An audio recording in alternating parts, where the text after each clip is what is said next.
This is your daily devotional from Conflict and Courage by G.White.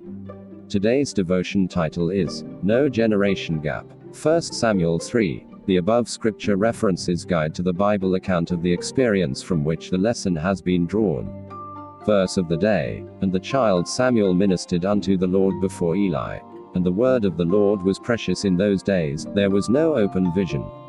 1 Samuel 3:1. Young as he was when brought to minister in the tabernacle, Samuel had even then duties to perform in the service of God, according to his capacity. These were at first very humble, and not always pleasant, but they were performed to the best of his ability, and with a willing heart. If children were taught to regard the humble round of everyday duties as the course marked out for them by the Lord, as a school in which they were to be trained to render faithful and efficient service, how much more pleasant and honorable would the work appear. To perform every duty as unto the Lord throws a charm around the humblest employment and links the workers on earth with the holy beings who do God's will in heaven. The life of Samuel from early childhood had been a life of piety and devotion.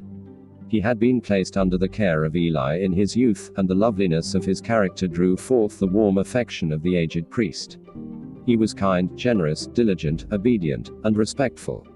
The contrast between the course of the youth Samuel and that of the priest's own sons was very marked, and Eli found rest and comfort and blessing in the presence of his charge. It was a singular thing that between Eli, the chief magistrate of the nation, and the simple child so warm a friendship should exist.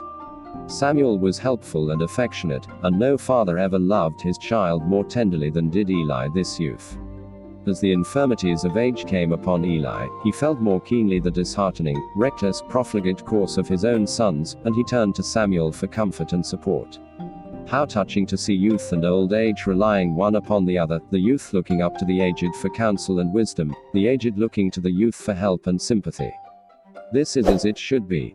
God would have the young possess such qualifications of character that they shall find delight in the friendship of the old, that they may be united in the endearing bonds of affection to those who are approaching the borders of the grave.